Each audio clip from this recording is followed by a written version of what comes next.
Yeah, it popped up and it was like the Moonshiners, and I'm from Bulgaria. I'm like, I'm pretty sure he's not from Bulgaria.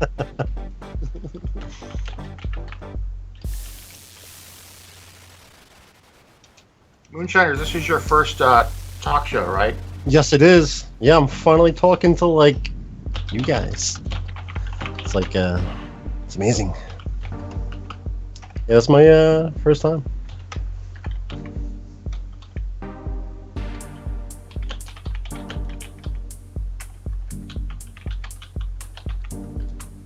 All right. Go. Try not to die to the raptor. Because the first time we used the raptor on the show, everybody was like laughing for like the first 10 minutes. And Yeah, I'm gonna switch over to the devil with the voice mod. I am the devil. That face rig's pretty funny. I still haven't used it streaming yet. Yeah, you need some voice modulation to go on with your faces, Zealous. That would help. I would have to get some different ones because there's not very good ones in there. Oh, you can modify it. There's sliders. You can do a lot with it.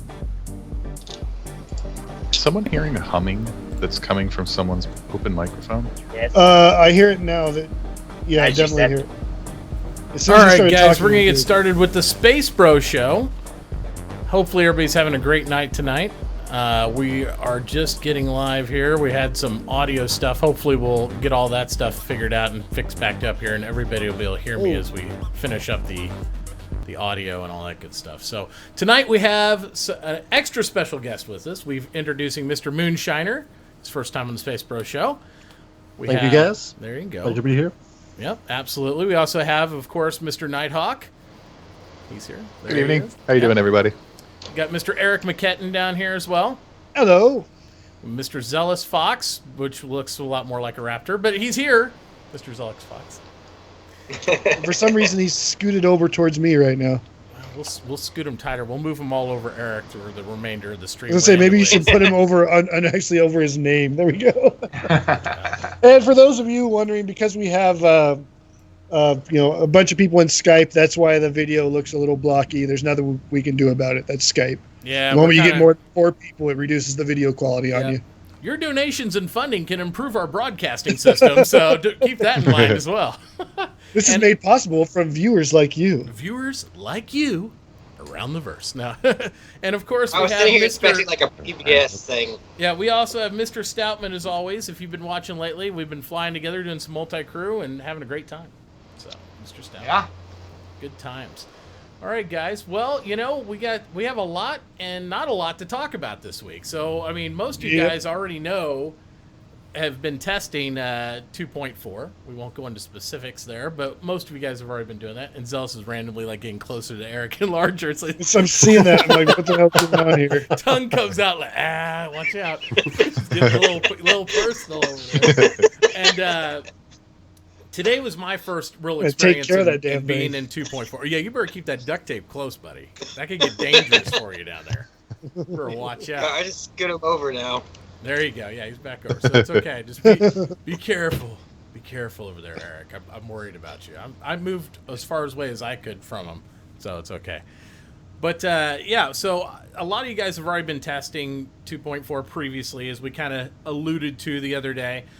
Yeah. You guys kind of know the whole deal and stuff. But for me, I had a fun time today. Streamed for over 6 hours, had everybody hanging out, and we were having a good old time. Just different testing and stuff. So now that we can openly talk more about what's in 2.4, what kind of blockers do you guys see? I want to just go around the room and see what you guys see for going live, maybe.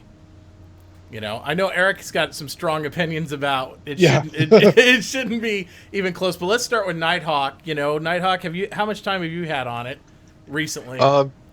Okay, so I know you've been busy. A little bit busy. New baby in the house, trying to. Another small life, that happens. It's like Well, I'm actually also really close to a print state for first iteration of Traverse the Verse, so that's been taking a lot of my time too. But I did. I pulled, I think, something like a 6-hour stream last night as soon as I finished downloading it. And I was really having a good time overall. So far, the things that jump out at me in terms of, wow, that just happened. I have had persistence issues where I'm using the new port system that they have established throughout the entire game, and I'll go in and I'll set up my hangar and I'll put out ships in a certain way and I'll put up decorations all over the place, and then I'll log out of the game and I'll come back into the game and I've got to do it all over again. Yep. Yeah. So that's persistence is still kind of in the works. Right now, the persistence really only translates into anything that is going on in the Crusader. It is supposed to work in the other modes, but it doesn't necessarily. And it's been that way all the way through Evocati as well. It's just been, especially if there's a crash. If there's a crash, everything gets wiped. And you can't test it right now because you can't get into Arena Commander. But in Arena Commander, there is no way to customize your ships as of right now. You're flying stock, and that's it. Okay. All right, Moonshiner. How much time have you had today to play? I'm an avocado. I've been playing it forever. Okay. When I went live last night, I mean, I think I went on at like 1. I got done at like 7 a.m. today. So I had plenty of time. I mean, now that we can stream it, we can really test it. Yeah. If I go on at 7 o'clock and I play from 7 to 10, I'm playing 2.3.1. Couldn't really test all that much. I mean, I was doing as much as I could from like 5 to 6 and stuff like that. But I mean, I think like the one thing like we want is like the server performance, which I think is getting there. I mean, who hasn't been kicked? Oh, wow. Yeah. You just got to be like okay with it. It's just what it is. And like my opinion, I was actually, I was experiencing, and I know Stout was too, the other night when we were on the live server, I was getting kicked every 30 minutes to an hour anyway. So it seemed like to me that it wasn't that bad to me, but as Eric pointed out, I was on a broken server. It wasn't allowing more than 5 or 10 people on when I was testing 2.4 today. It's interesting that you were talking about that, because I was thinking about that after we talked about that before the show.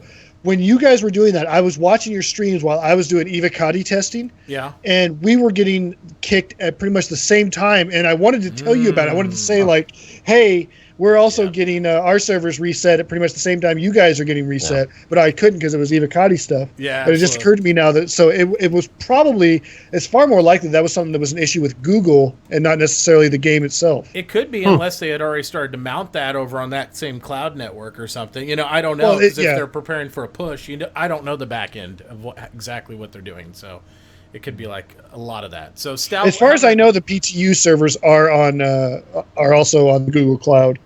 Yeah. I think everything's on their cloud mount. So Stout, I think they all share the same. They all share the same resources, or a lot of the same resources. I think. I would agree. If nothing else, the same virtual VPNs and connections and all that stuff. Even if it's cloud based, they're going to be doing the same communication back and forth to the same base servers and stuff. Yeah, I'm gonna take the NDA. No, wait, I don't have to do that anymore. No, you don't. You're not saying by the NDA. You have to have an opinion now. I'm enjoying the free Big Bennies that we find frozen in space. Okay. And I predict that the machines are whoever owns the machines is gonna go out of business pretty soon because they're giving away for free. Yeah. I want to know who's in charge of the pips, because they're not getting any good marketing out of this whole deal. It's like Big Benny's is like all over the place, but the pip machine's just like no hype for pips. Sitting quiet. They don't have a snappy character. They don't have any good music. I know, they need to bring up their marketing level. They got to fire that guy. It's like, what's going on? Big Benny's a smoke on our ass. We're in every facility right beside him, and Big Benny's getting all the hype. Where's ours at? Look at the name of the drinks. It's like Flavor 77 or something. It's stupid. I know. I was going to say, for all we know, Pips is like Slurm. It could be. That's a good point.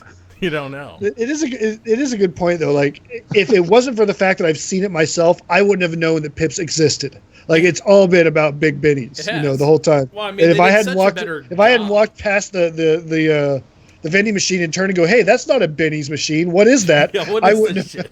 That's how I first discovered there was another thing besides Benny's. I walked past it and said, "Wait a minute, what is this?" And turned back. I got to Photoshop a Pips machine so I can put it on my Starfare. Like when I got a big Benny's and I got a pizza machine, people are wanting a Pips machine now, so I got to put one on. Make T-shirts called Pips, the other vending machine in Star Citizen or something. So going back to the talk of blockers, though, there was 2 blockers that were preventing us from going to the live PTU. That they thought they had solved, and we called those the 777s, which is where you get kicked out of the game or you can't connect to the game, and then you get code 7 errors, but they flash really fast 3 times. It just says error code 7, error code 7, error code 7, and then you're just back to the menu, and you can't really see what's going on unless you know it's coming. And then after that happens, you can spend up to an hour not getting into the game. Like, it's guaranteed for the next 15, 20 minutes, you will not get into an instance. And if you look at your error logs, if you have verbose reporting on, when it's trying to log you into the game, it's logging you in with a username of blank, password of blank, and a login token of blank. So there's something going on there that's preventing that. And that was one of the blockers they thought they had fixed, and obviously they didn't because it's back now. And the other is this scenario where what's the server thinks it's full, but it's not, and it won't let people join. And it appears that we're having that now. Yeah. I just thought of something. Pips is imported by the Xi'an, and they're in a Cold War. So no. So and since they don't have very good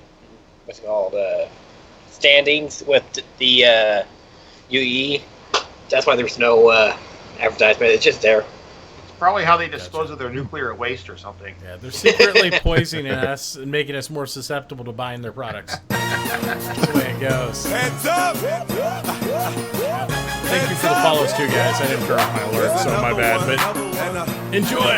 And another one. So I think that really that roadmaps a lot of the blockers that we're seeing on the outside. I know, Eric, you were a proponent of it not going yet to PTU just because. Well, I honestly didn't think it was going to go to the live PTU, even though we had hints and suggestions from them that it was. I thought they were being overly optimistic because it is the pressure thing, like what you were saying earlier.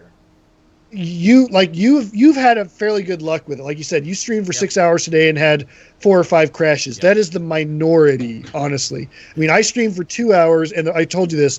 The first hour, it took me 50 minutes before I was able to get a ship off of the landing pad because I kept freezing or crashing, or I couldn't even spawn a ship. I mean, it was just constant like that for an hour. And so, yeah, it just depends on luck of the draw, I guess. I think so, and I think just like on the live servers, once you get ingrained in a server, it tends to put you back there, even when you crash. So I think once I started that loop of getting in this server that only had about 10 people in it, it just kept me in there, so I was optimized well, so I just stayed in it. Which I was kind of surprised. I was like, is nobody really playing this shit? Because like it seemed more busy than live, obviously, because live's been in Ghost Town. Me and Stout can attest to that. I mean, there's nobody in live up to now. But it seemed busier to me because there was actually life there. So, well, just also bear in mind that they tend to restrict the amount of possible instances that can exist in a PTU because they want them to be overloaded. Mm-hmm. So it may seem like there's more people playing simply because there are less instances for people to get put into. That's true. I don't know if that's the case in this situation or not. I mean, obviously there's a lot of people that try to play. 5,000 people, 5,000 more people than what they had. Really, I thought Wave 1 was only like 1,000 more people. Well, I think we're only at like 2,000. 5,000. They said they tweeted it out or emailed it. That doesn't mean we have 5,000 people playing because you know what I mean. Because it's a work week. We'll see across the course of this weekend what it looks like then, and if we get more full servers. But I'll tell you one aspect on the positive side that I was really impressed with. I come out of spawning my ship, spawning a Saber, which I don't have all my ship's access bugged right there off the bat. But I come out from spawning my Saber, go out on the landing pad, and I see 4 Starfarers with a 5th one flying over me, and they're all piloted on the same grid, and there's no lag. And I was just like, what? I was like I said, you were running into a very rare bugged out server instance if you were seeing that. If there was a marketing person from CIG, he should call me right now because he's like, I need that video of you actually showing it. Because we're going to get that video. We're going to destroy everything else from this PTU that's out there. Yeah, this is what is actually happening. Yeah, so I mean, it's pretty crazy. And hello, Handy Capable. I know you were talking to me. There you go. She's saying some sexy people, but she means me. Oh, man. I don't know about all that. So, all right. So this week, information-wise, because we always do our week in review, we didn't. I don't know. I don't even remember, to be God honest, about the 10 for the developers this week. Because wasn't it just character-based? Clothing or something, pants, whatever. It was interesting enough that I don't even think I finished reading the Too Long Didn't Read. Yeah, so. I think I fell asleep during it. And that's not to say the clothing's not important, guys, but I don't know. I'm a dude. It's not my thing. I look pretty good. There you go. Waiting for 2.4. We can't concentrate. They're selling I like it to my me. shirt. My Empire shirt's good. I like that. Mm-hmm. But other than, the clothing's cool. The only aspect I even remember from the whole thing is them talking about how they had the challenges of like layering clothes. And how they figured that out, how you could wear a shirt and it didn't clip between the jacket. And all. I was like, oh, well, good show. And you're still having problems with hair. I know that. That's great. Just have everybody wear ball caps and helmets, obviously, is what they're doing. Because you don't have your helmet on, put a ball cap on. I'm just looking at it now. Put the helmet on. I was like, this was the that's last a great question. cover-up. This was the last question. What is the favorite cloth you have made? Seriously, that was one of the questions in 10 for the developers. I really think they huddle around as a team. They're like, guys, we don't have any questions. We have to ask ourselves. Let's just make something up. Yeah, just ask ourselves. Send in something so I can say somebody bit there. It's like, how come all these questions are preferences? Like, and CIG Dev Tom asks, how did you feel about the socks? It's like, I don't know. I wasn't that interested in it.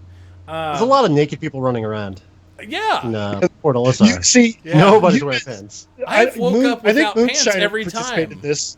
Did you, Shiner? Did you get to participate in the all naked FPS battle on Karaya? No, but I wish I'd be there.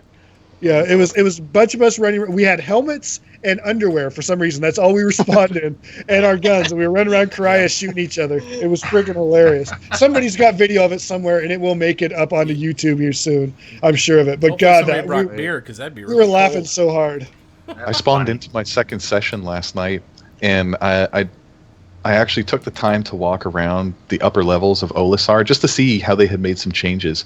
And one of the rooms, the hab pods on the other hallway, as I'm coming around the corner, I watch someone run into the room and the door stays open. And so I walk over closer, and there are like 12 people packing themselves into the room. It was the weirdest thing. Well, and they're all just kind of standing around. So I walked into the room, and I'm standing there, and I'm going, so what are we doing? And everyone's just sort of standing around looking at each other, and I'm like, it was weird. It was what it was. I saw a room like that clone today. of one guy. Every time he dies, he respawns. It leaves a clone behind him. That's one of the bugs that existed in the.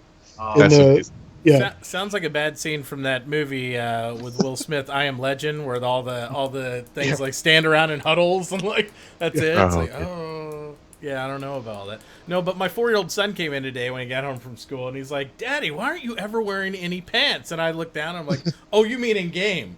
I was like, oh, okay. So he's like, it's not really my decision. Yeah, it's like, well, at least it's not rust bad. Yeah, he was hung up on it really bad though. He was like, you got to wear pants, Dad. You can't run around outside the space station. That was the thing that was hilarious about that is when that was happening, for whatever reason, it wasn't mounting any clothes on you. Like hats, you could put hats on, you could put helmets on, but if you tried to put on like a full suit of armor, you'd only wear the helmets. And so these naked guys would walk up to the airlock, go, activate the little Easy Hab module, whatever it is next to it, and they just have a helmet appear on their head. So then we'd be naked guys with helmets, and we walked in the airlock, and we were all, and so that's when somebody said we've all got to go to Karaya and fight, naked guys on naked guys in battle. Eric, did you get to see Amit's first exiting the airlock?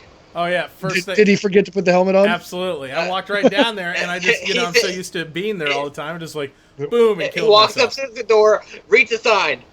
I read the sign too. I'm like, gotta wear helmets. Like, oh great, open the door. Except they're airlock. Death.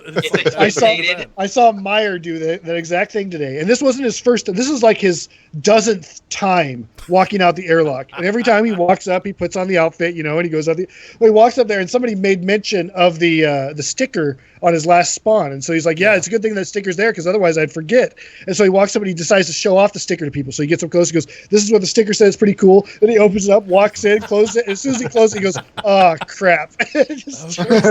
I'm toast now. So now yeah, we're going to be doing that for a while. Yeah, I think so. I was like, you can't take your helmet off when you're outside, though, can you? No, but you can still work around it so you can be outside without any protective gear whatsoever. Well, I'm just looking forward to eventually when we're in some of these larger spaceships and they have atmosphere and you can pop your helmet off while you're inside of the actual craft. Like when you get up to Starfare size and larger, I think you should be able to do that. So. When we have inventory control and can control what exactly. then we'll be able to do stuff like that. that. I was going to say, speaking of, we talk about new features. That I think is what the port modification tool on your Mobi-Glass is supposed to really be about. Yeah. Not about trying to adjust your ship, because I think we've all figured out that's fucking impossible to do any real meaningful changes on a ship with that stupid thing. But I think it's more designed for taking off your helmet, changing your clothes, things like that. Yeah, it's a local inventory type equipment thing. Take off helmet, change clothes, do all those type of things. Yeah, for those of you that are playing 2.4 and don't know how to do it, unless it's been fixed again, one of the ways to EVA without any protective gear is you go into the airlock and you immediately you engage the airlock button, and then you immediately do an emote like dance or something, and it'll prevent you from dying. For whatever reason, it prevents you from dying, and then when the doors open, you can go out. That's one of the ways to do it. Yeah. So the other ways is just to let it happen on its own, because it does just randomly happen. Interesting. So dance 3. Okay. I'm going to do that. I'm going to do that right now. Just be sure to do that. It's important. So let's see here. So again, we didn't see much there, and then this is going to be a pet peeve, and I know we haven't talked about ATV yet, but I am tired of, and I blame the community for this more than anybody. We aren't ever making anybody at the reverse talk about the fast forward.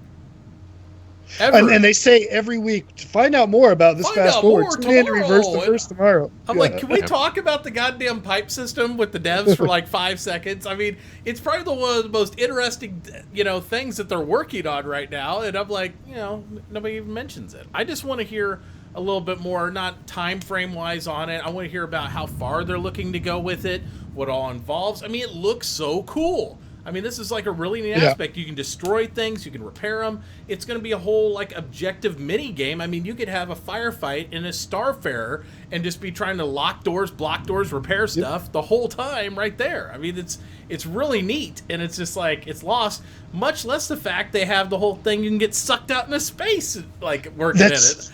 I want to know more about that. So much more. I do, and every time I get in chat down there. Inside Star Citizen, when the thing's going on, it's just like, oh yeah, we're not it's kind of just ignored. But today, just not ready to talk about it yet. Yeah, the first, so I gave up on it today because I said something about 3 or 4 times. Nobody said anything, and then I posted the fact I was in a restaurant today because today was me and my wife's 10-year anniversary. I sat there in the restaurant and I was sitting there typing it out to him. I said, I have to tell everybody in chat that my wife is awesome because she made me do it. I had to tell her how awesome she was for letting me watch RTV on during our anniversary. Lunch on our anniversary. And, of course, Xylo picks up on that, and everybody's like, oh, yeah, that's great. And I'm like, can we get this kind of attention about the pipe system? I know, thanks for the While you guys are paying attention to me, let's talk about the pipe system. Crickets. Well, I did take the opportunity to private convo Xylo, and I said, now, thank you so much for doing that for me. Now, if you could just maybe, I don't know, list a Space Bro show on the actual comlink one week, that would be awesome. Just convince Disco to actually do that. So. Well, you're supposed to mail him. Tell him. It's filled in It's filled on the what thing. You can go down all the lists. We're on there. Times the whole deal filled out exactly like Disco asked, and yeah. We'll see. We resubmitted Perverse the Verse like once a week, every week for 2 or 3 months before it finally made it on the list. Yeah. So, yeah, I don't think it was on last week. Perverse the Verse didn't even exist since I've been asking to get listed. Twitter messages or something. Yeah. I don't know. Well, we can start pounding him until he gets tired of it. I know. That's not the first time Stout's ever said that.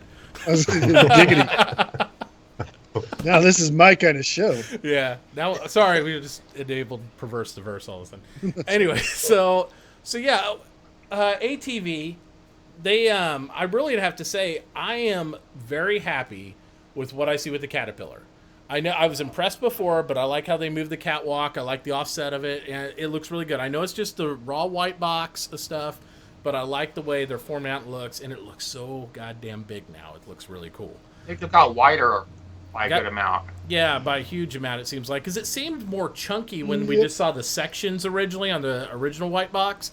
Now it seems like they've kind of, since they've started to develop, you know, what the standard cargo units are going to be like and stuff, they're really experimenting with how much space with that sort of thing. So I don't know where they're going to... That's an old model, an old version too. Yeah. On that note too, they were also saying, and I don't know if you guys caught this detail, that the modules on the Caterpillar are going to be restricted to 4. So that's pretty interesting to know, because the last time they did ship shape on the Caterpillar, they weren't sure how many they were going to go with. I know. I thought it was base 5 is what they wanted to do. And then, well, it is 5, but they don't usually count the front module. They don't really count. Yeah, you got the front, the rear, and then you got the bridge that detaches, which is kind of cool. Yeah. So it's like 6 different parts. 7 parts. And if you think about that, it makes it a really, really versatile ship, because going back to the first ship shape where they're doing the concept review, they cover a lot of different potential modules for it. Everything from salvage and medical to habitat, cargo, and beyond. So there are going to be some real... I want to trade my bottom management for it. I won't know if I'd do that. It's going to be really interesting. It's going to be a cool ship, but I don't know if I'd train a Banu, because, like we said, the racial ships are going to be harder to get in the game than the ones that are more common. Like I said, the reason why I wanted to get the Starfarer initially was it was more useful. Yeah. I don't know. I'm of the camp, if I had a racial ship, I wouldn't be trading it, because I think they're going to make it really hard to get those, because there's so many ships that are open in the game to get. Yeah. I think the racial ones are going to be the toughies. Especially the Merchantman, because its lore specifically says that those things are so rare, even in Banu culture, that those things are handed down from generation to generation. Like, you don't get rid of them. Like I said, the Banu Merchantman is the most valuable ship per dollar. I think so. I think it will be, and I think if somebody sold it after the game comes out to another person, the in-game credits would be astronomical of what you get. You'd probably be taken care of for a while. And the larger... It's probably going to cost as much as a Javelin. I don't know about that, but I think it's going to be pricey. Larger military ships are going to be harder to get. A stripped Javelin. Maybe so. But the interesting aspect of my theory about why, good thing you pointed that out, Nighthawk, because I did think about that earlier with them reducing the size of the modules. I think it's because if they went too big, guess what ship it would probably replace? The Caterpillar would replace. The whole series. There'd be... You could expand that out and do so many... I mean, if you limit it to 5 or 6, you might not replace the E, but I'd see the C... Yeah. And maybe the D would be rivaled, because we don't know. They haven't finalized the amount of units. And we don't want to start making a ship, like they said when they made the Endeavor. They don't want to make a ship of all hats to where it just eliminates like these specialty ships that are going to do these certain roles. Because I could see that happening, because we haven't heard a lot about the E recently. But if they start making these ships with the size capacities and stuff, and they're like, oh yeah, you can add cargo, you know how big they'll have to make the whole series to like rival what you could get out of a different ship now? I mean, they're gonna have to be massive. I mean, even bigger than what they originally thought. It's all about how many cargo units they can hold, though. So each one of those boxes is an individual SCM, right? Is a standard shipping measure? In the whole C is 46. That's what I'm saying. 4600. Yeah. So it's 4,600, but they were talking about what they don't know if it's going to be 90 or 150 for each section of the Caterpillar. I mean, that's a chunk for a ship that can do multiple things. I mean, you're holding still 450 possible cargo units inside. I counted 116 per module with how they had them stacked last night. Yeah. Yeah, the blocks that they were showing on the guys, Caterpillar. Just a really quick everybody out there that is in the PTU, you might want to open up your launcher and have it ready. Will Leverett just said that there is a new patch coming out for the PTU tonight. So just a heads up to everybody out there. Yep, make sure you got your launchers ready, all that stuff. I won't do it since I'm broadcasting for everybody because it'll probably I won't shit do up the whole thing for everybody else. Skyping either. Close my launcher. Skype is not the most optimal thing. It's like we'll start to sound like robots really quick. The other day, swear to God, we were streaming and I checked the weather for my kid's school. They were having a school thing and it started to screw up Skype. We were still like, I can't check the fucking weather locally. Sorry, my bad, multitask my ass. So Skype is sensitive, so we'll be looking to try to move away from that sooner than later. But yeah, I think the Caterpillar is going to be really interesting and stuff. But I think they're also trying to be, like I said, really aware of like it not taking over other roles of ships and stuff. The tractor beam was hilarious, though. I have to admit, like their mock-up of the tractor beam.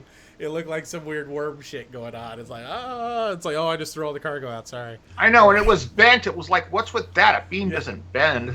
It's probably how they had to mock it up because it's just a mock-up. I'm sure they'd make it look really pretty and sexy when it's done. You know, they don't do anything half-assed there, but at the same time, it was just hilarious. I was wondering because you make a good point asking that question, Stoutman. When I was watching it, and I actually had to go back and watch it a couple more times to try and figure this out, but they were saying that the red dot is supposed to be the targeting reticle, which makes me think that possibly the reason why it's the two-part and it's bent is that it's supposed to represent what will eventually be a manipulator arm with the tractor beam emitter on the end of it where the reticle sits. So what they're looking at is potentially this is how the arm is going to move when you're trying to target different things in different positions. Because it's got to go like inside the ship and then pull something out. So it's got to bend. It's got to bend. It can't be straight. That does make sense. Yeah, and not only that, if it bends, it's more visually pleasing because you can see what you're hauling. If you have an arm in front of your face and you're going like this or a big beam, you're not going to be able to see it. So them articulating it out, that does make sense. That's a great point, Nighthawk. That makes a lot more sense. I know my audio is lower than others, Toby, damn it. What did you guys think of the onboard system that they're designing for these larger ships where you can not only track personnel locations, but you can also send text messages across the board? I haven't seen any of this video, so I don't know what you guys are talking about based on hearing other people talk about it. Yeah, they basically had a top-down system where you can actually see over the top schematic of the Caterpillar, and it was like it was just dots. You could see the crew members. It like tracked them just like you would in Star Trek with their little communicators and stuff, so you can see where your entire crew is and what positions they are throughout the ship. So that was pretty cool. That looked pretty cool. It looked really cool. Yeah. So that way you can find out where they are. Now, I assume if there's borders, that won't work, right? It's just a track. Yeah, you're not going to be able to track. Well, not necessarily, because that brings up the question. How are they tracking the crew? Yeah. Are you using personal beacons? Right. If we are activating personal beacons. Probably just got sensors, heat sensors or visual sensors or something. So you could have somebody there saying where the borders are and to go to Section 3 or something, you know. I would like to see though them have actual communicators. Like you get on a ship, you pick up your comm, and so that way when you EVA, you know, you have an excuse for all that. That'd be kind of cool. But I know they probably won't go that deep. But it'd be neat, I think. I think it'd be great if they had the personal beacons, because then everyone, even individual flight suits, are putting out their own IFF signal, which means you're either the frequency we're supposed to be tracking or you're not. Yeah. And if you're not the frequency that we're tracking, simply put, you don't belong here. So you're going to be a little red pip. Yep. That would be really maybe I'll space you. Like I'll open up that section of cargo area. Just open those side doors and watch all the cargo crates just smash the person to bits. Well, and then and that's when Celis comes screaming over Discord, I forgot my communicator. Yeah, I forgot it today. My bad. As he's going out the... I'll go get the mop. The other side of that is then if you have the communicators, in order to create those things, is you could spoof it. Like say you board the ship all ninja-like, you can sit there, take the guy out, take his comm link, put it on, and they're like, "Oh, that's just Eric in the back. You know, I don't know what he's doing." And back there, you're getting ready to disable their engines, all communications. It's like, or you know, you could have an E-War dedicated ship that's got someone on board hacking the Caterpillar's systems, so that when the boarding crew gets aboard, the systems are not seeing things right, and they're just going to register as regular people, or even not at all. There are going to be so many ways to be able to take things as we get these bigger ships like this, and I love, like, even going back to the catwalk, how they used to be in the middle running down, and they said now it's on the side. They said we thought if you got in a firefight, it'd be a lot more interesting to have it offset, because then you could do it instead of trying to get somebody above you. And I was like, I love the fact they're thinking that way about these boarding maneuvers and all this stuff happening now, because, I mean, it's going to be paramount. They're thinking about how you could fight section to section in these ships, how that's going to work out, and the fact they have double doors going through everything in there so you can separate the sections. So maybe, I don't know, I'm a captain. Oh, they just took out half the crew in the back. Maybe I could dump 3 sections of my ship so I can get the hell away, and it's just leave the pirates in the cube back there. So you get a bigger object in with a walkway on the side too. Oh yeah. Yeah. Something that goes to the roof that's wider. You can fit it all the way in. Yeah, they can just load one side. Yeah. I think that also goes to show just how comfortable we've gotten with the current state of Star Citizen and the types of ships that we have available to us, and the flight model that we're playing with, and the fact that we're just dogfighting, and essentially the biggest ship that you can have is a Constellation, right? But it's still, it's one floor. It's like 3, maybe 4 rooms. It's not that big. It doesn't require much. But these bigger ships, all of a sudden, we have things that are not just a toilet and a cockpit. We have things that are levels. Moving through space. So now they're having to start thinking about these things from a completely different perspective. Yeah. I mean, it's hilarious fantastic to watch. I was watching, I don't remember who was streaming earlier today, but they were on board somebody's Gemini, and the Gemini was getting attacked. And he's like, get to one of the turrets. He's like, I'm going. And the guy's running in circles because he couldn't figure out how to get to the turret. He keeps coming back to it was hilarious. He kept showing back up at the bridge. He's like, how the hell? There's only one door to the bridge. How do I keep coming back to the bridge? I had that experience today because I really hadn't been in the Starfarer much. I was literally running around. And I was like, and I got on the Starfarer, and I actually drove it to Korea, and everybody's like, you're crazy.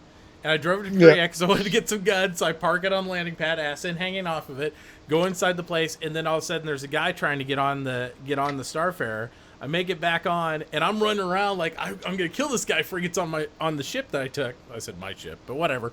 And I run around there.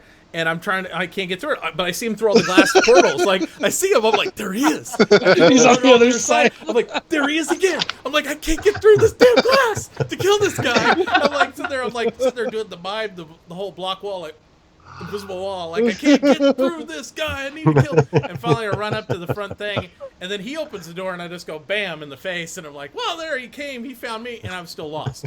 So, it's hilarious. I didn't do anything about it. It takes at least a few hours to get a hold of it. Yeah. But now I know my way around boards, because I'm like, I need to take the time to run around this thing and actually do it. So.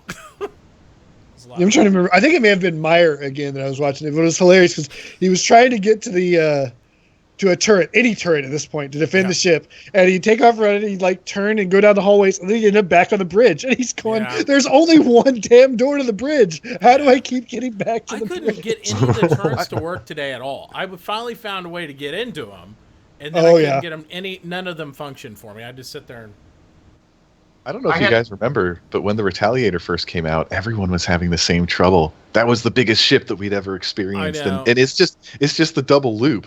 It's like a figure 8, but it's so easy to get lost. It's going to be so worse. Wait till the Idris comes out. Well, the Retaliator design doesn't make sense. Yeah. What's going to happen when we get ships like the Idris? When the Idris comes out, you'll be like, I haven't seen Mitachi in 6 weeks, guys. I don't know what happened to him. Remember, the Idris is like an aircraft carrier in that when they showed pictures of an interior, there's actual like "you are here" signs in the Idris. I need my dots on that one. With little maps and directions and stuff like that. So it makes me wonder, once they finally build out a Bengal, is that going to feel like you're walking across a red dwarf? Is it like think about miles long? Like what? Talking about something that's bigger than any, like even the stations we have right now. Yeah. Nighthawk will be back there going, hey, Mitachi, can you meet me back by the ready room? I'm like, I've never been to the ready room. He's like, we've been on this ship 6 months. You never even been back there. Yeah. And which mile marker? Yeah. Give me an address on there. What's the address of that area of the ship, please? It's got a zip code. For today's stream, we're going to walk to the back of the ship. So 4 hours later, and that was a great stream, guys. Today we're going to explore the shower room. And the first time I get to walk my Endeavor, that's probably going to be the 6-hour stream. Is Oh, just yeah. okay. So here's the Discovery shuttle, and we've walked the 2 decks of the shuttle. And before we try to separate the ship, let's walk the length of the spine. Yeah. But 3 How hours did I later. get- you know the terraformers in Arena Commander? Right, Oh. they're 2 Okay. kilometers. They're 1.5 kilometers, but yeah. So that means they're 2/3 of that would be the size of the old scale of the Penguin. Yeah. Oh yeah, but that's like you said, the old scale, Old and scale. everybody knows the old scale is what, something like 1/3 of what these Yeah. are now. Yeah. They're massive now. Yeah. Learning the floor plans of the big ships is going to be very important because if you don't know it, they're not going to want you as crew because you're going to. Oh. You're Well, not you're gonna be going to able have a do hard anything. time getting a job on my crew as a boarder either if you're trying to take a Yeah. ship because you'll be like, well, okay, Billy, I need you to take the bridge. And he's like, I'm still in the fucking bathroom. I can't find my way to the bridge at all. It's like, If you talk to people that have been in the Navy, especially people that have worked on big ships, they will tell you that they've been on ships where they only knew their deck. And, they spent a year, 2 years on it, and all they knew was, deck 5 and 6. That's all. That's all they did was the deck that they worked on, the deck that they slept on, and that was It's like, it. These things have are you seen Mitt? cities, and yeah, It's like, It's weak. like, have you seen Mitt? No, we lost him in We what's it called? The engineer. God, what's it? The orange area is like in the. The gravity Starfreighter. it could generator. be a fucking Not the gravity- closet for all it matters with me. I mean, it's like, it's like my sense of direction on these ships is not keen up yet.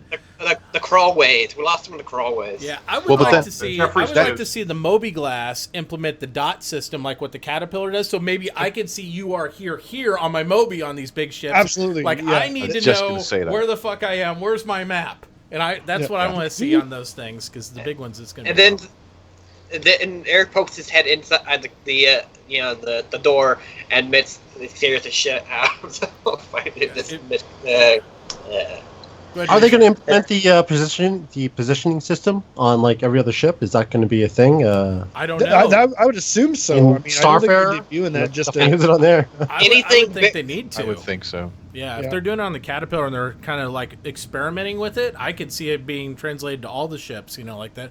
I would honestly like to see that even on like a ship as small as the Constellation. Then I mean, I want to know if the guys are back in the back by the Yeah. cargo or if they're in the bunk or where are you at? It's like Stillman, wake who's up! slacking we're off? getting attacked. Yeah, and you can New even patch now. just dropped.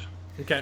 You can It did? even now Okay. walk across the Starfarer's multiple decks, and there are displays up on the wall, basically ready and waiting for that kind of interface to activate. I So, yeah, say, no, I say take them off the wall, and I say put them all in the Moby Glass. I agree. I absolutely think I that think that's the the Moby perfect Glass is use the for the thing. Moby Glass. Yeah, and Yeah. that Hell way yeah. when I'm wandering around the That's- ship here, all of a sudden I'll get a little message up here, and then it'll be a hologram of Eric McKetton screaming at me because I still haven't found my way to the bridge. They're like, "Where are you at?" I'm like, "Well, this says I'm on deck 3, section 2." He's like, "Just follow the red line. There's a goddamn Yeah. red line right there. Just go to the bridge." And I'm like, "Oh, Well, sorry." that's Just the other get thing. in the turbo lift and say bridge. yeah, Okay. exactly. That is another thing that I noticed that you will find that again on big Navy ships that we don't have on, say, like the Starfarer would be a great place to start this out, and that is they would have painted lines on the floor, and Yeah. different colored lines led to different important sections. Like yellow would go to where the engineering section was, blue would take you to medical or whatever, the med bay or whatever,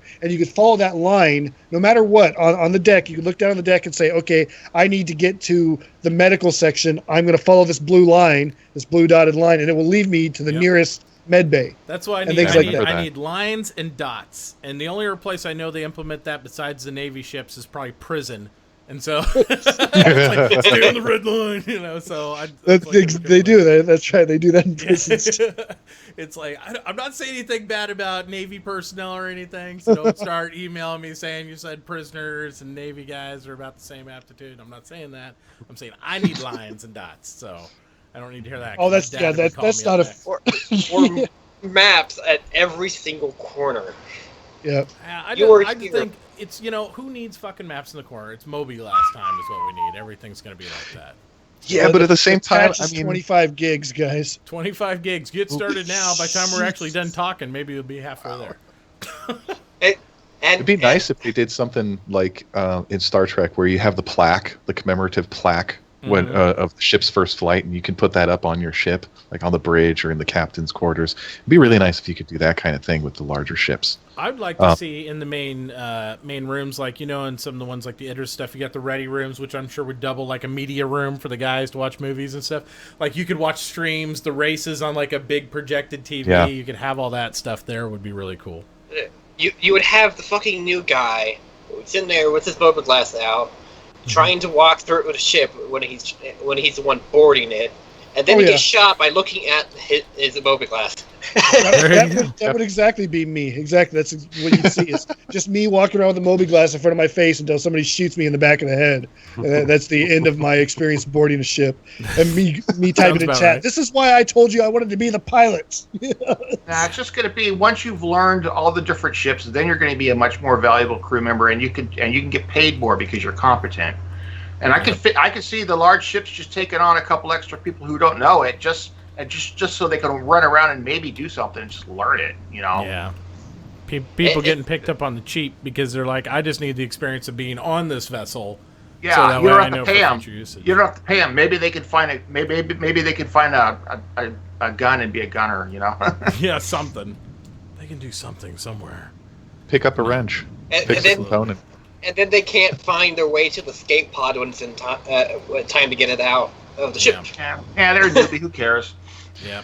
Insert Spaceball sequence here. Exactly. Perfect. No, I'm excited to see, and I know going back to the pipeline stuff we've seen on the fast forwards and whatnot, I'm excited to see what the actual repair tools, like using these type of hand tools and stuff, those animations are going to look like, and I want to be able to do that soon. Mm-hmm. I think they're getting ready to, because you're seeing this stuff in the pipeline and whatnot. So when they start to drop that, I think that you'll probably start to see repair tools, because I would love to EVA out and be able to do that and save that money, because now you got to pay for repairs.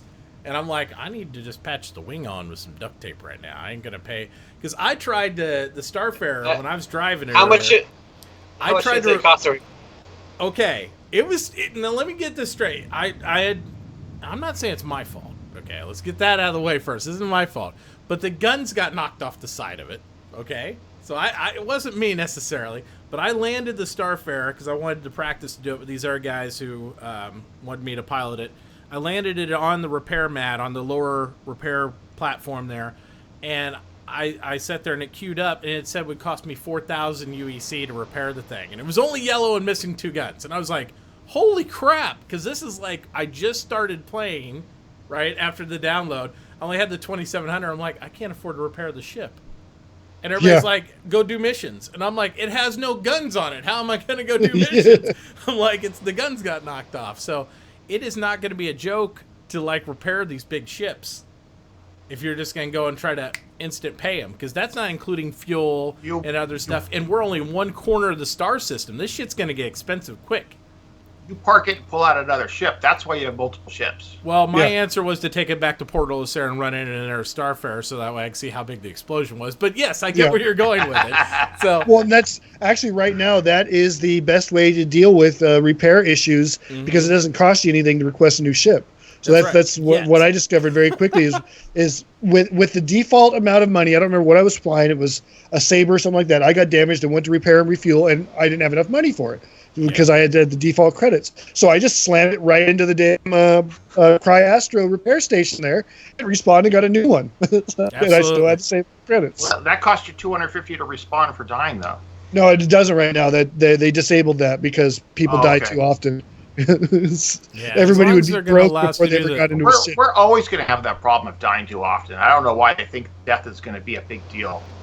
We're going to die constantly. I think so to a certain point. It's going to happen, especially as people get used to stuff. Because if you don't have, the only way you're not going to die is not to have player-to-player interaction. So if they space this out enough where we don't see other players, that's when you're going to come to the result of, death isn't a big deal because nobody's dying. But if we're going to be around each other, then you're still going to crash your ship, and you're going to have NPCs shooting you. So you're still. Oh, by the way, I got a question for Zealous. Okay. What is up with the turkey, man? Yeah, come back in November. Yeah. To be honest, though, that looks like that would be one awesome turkey for Thanksgiving. Look how fat that thing is. That is a nice looking turkey. I don't even know how those skinny ass legs are holding that thing up. I mean, they're like little twigs at the bottom. It's like not much for drumstick probably attached. Oh god, no, not the creepy freaking cat. Get rid of the sock puppet. Sock puppet. Now we're gonna German get cat. politically motivated because he's gonna bring out the World War I helmet cat. Oh man! All right. All right. That thing, it really does look like. What did you say last time? Somebody took a dead cat, was used as a sock puppet. It really does look. It does. Yeah. It has no shoulders. It's like somebody took a cat, gutted it, sleeved it, and it's like sitting there going, "Hello." Yeah, and I'm like, that's some creepy shit because I know right below you see that green screen, there's an elbow somewhere, and I don't want to see that scary shit. And if my kids walk in, they're gonna be like, "What the hell happened to that cat?" Because he bends, he articulates like he's not even supposed to. It's like he has no body or spine. God, face rig, you guys are sick. What are you doing to people? It's Crazy fun. sauce. It's fun. Yeah, you're right. It's also the way he moves. It's like there is no, it's just an arm waving. That's part of what it. When he tilts his head, he tilts his whole body, not just his head. Yeah, he leans. I think I'm gonna use my face rig next week. Oh my gosh, here we go, face rig zone. Anyways. We need to get somebody to design us custom face rigs for all of us. Well, the Fox one was a reskinned one, basically. Yeah. Absolutely. It But took me you 4 can hours to do design that. custom face rigs and submit it to Face Rig to use them. I remember that. No, you can do them yourself and just install it yourself. People do their own, but you got to know all the 3D modeling and you got to map the points and everything. Yeah, so the rigging. Oh god. if you learn how to do that, you can get a good job at CIG. So I'm still waiting for that interview with the other random person at CIG, like the janitor, because it seems like they've interviewed everybody at the entire facility now, except for the guy who's like cleans the floors and does the toilets, because I'm sure that'd be a 20-minute interview. They got to do it the proper way too. And who are you? I'm Scruffy. I'm the janitor. I'm the janitor. Why haven't I seen you around? I've been on break. Been on a break. So Scruffy, what'd you find in the trash this week? Oh, I got this. I don't know. Disco keeps leaking stuff to me. And this only He's gonna Dr. die the way he lived. There you go. Dr. Zoidberg comes in and bring me a sandwich and leave the maggots on it. There you go. All right, back to 2.4, guys. All right, so basically, we've talked about the blockers. We talked about some of the stuff. We've touched upon the pipe system, and I know we talked a little bit about that last week too. So moving forward, what do you see coming out patch-wise, do you think? I mean, because I don't think they're going to jump to 2.5 real quick. I think we're going to see iterations on this for a while, even if they decide, which I'm of the mind, even though I know some people, Eric, don't think they're going to go live right away. I don't think they should go live. Yeah. Not that they won't. I don't think they should. I can agree with you on that, but I think they will. I think it will go live next week. I think they're going to tangent that with the Buccaneer cell. I think we'll see it go wide, and I think we'll have a lot of people crying because it'll basically drop it down to 1 frame a second, and we'll all get flushed out the bottom of Starfarers. But at the same time, if we can move that, if they decide to move it to live, that means maybe they'll keep the PTU open for additional builds and versions. That way the other people testing can move forward on that, and people can continue to have a shitstorm on the live version. And, because that's what we're doing now, to be honest. I mean, 2.3 on live is not really fun to play at the moment. I got the impression that one of the things that they would like to do, not necessarily they will be doing, not necessarily they've got, but it's something that especially DevOps and the QA guys would like to do, is to essentially, like you said, leave the PTU, at least the NDA, the Eva Kadi part, up pretty much all the time. I think they should. As they come up with new things, they can immediately pump it out to the Eva Kadi guys and say, here, check it out. Does it work? If it works, then we'll move it on to everybody else. If it doesn't, we can pull it back, and nobody even has to know. That's the beauty of it, is that if they do it right, the people that aren't in Eva Kadi won't know that there was a failed build.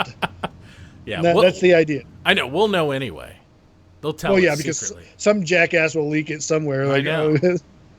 I know. They'll tell us all about it. But I kind of got the impression that they would like to do that in the long term. I don't think we're going to see that happen anytime soon. But in the long term, that's kind of the idea, is that Eva Kadi does indeed become an extension of the QA folks, and just is there all the time. They should do that, and I think they should do that immediately. In my mind, why they have the momentum of the Eva Kadi giving such great results, I would say I would continue that process as soon right as now possible. it's a cost efficiency thing. Yeah. What they're going to do, almost guaranteed, when they get done with this first round with 2.4, they're then going to go and they're going to take all the stuff they've gathered on the Evocati, performance, how many people participated percentage-wise, et cetera, and they're going to go to their financial folks, the people that determine how much, the cost of running PTUs and whatnot. They're going to look at it and say, was what we gained worth the amount of time and money and effort that it cost us to do this? Yes or no? And I think it's probably going to come out as a resounding yes. I would But think so. before It's got to be that cheaper than resounding pushing yes. it out wide to everybody Yeah. PTU.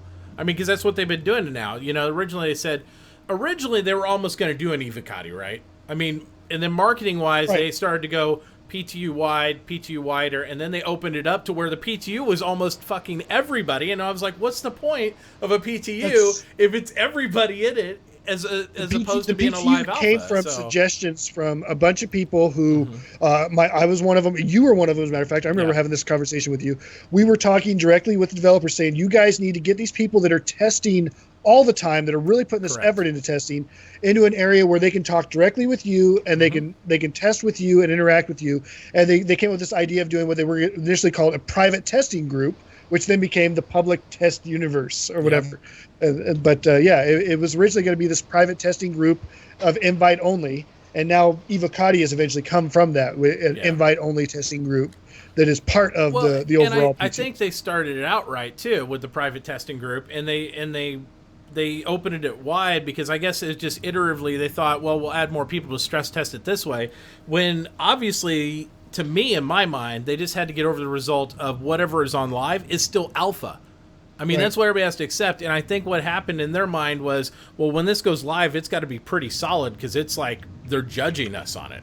And now over time, they've realized that's not the case. Everybody here accepts. Everybody who's a supporter of Star Citizen accepts the live version is still freaking alpha, guys. It's not the game. It's not all that. It's alpha. So they should, the minute they want to start going wide beyond the 50, 100K mark or whatever they want to do, they should just push that to live, let them stress test the net code on that, and let the Evocati focus on the back-end bugs for the next iterations and do that, in my mind. Because there's no point in just keep widening the PTU, and then all you have is a live server that's fucking dead. Because nobody's going to be on that when you open this other up live new content.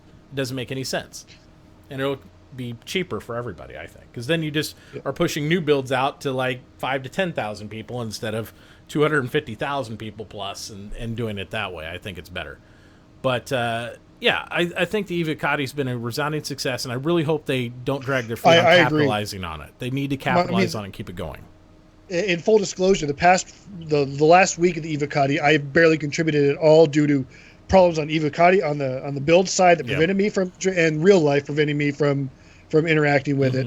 So, however, that being said, I think they said something like 94 or 95% of all Evocati had spent more than 2 hours in it, which is already better than any other build when it comes to of player interaction. For people who have downloaded versus people who play it, it's something like less than 30% of people who download any build spend more than 2 hours in it. Yeah. Whereas with Evocati, 95% or something of the people who downloaded it spent more than 2 hours in it. So that's huge right there.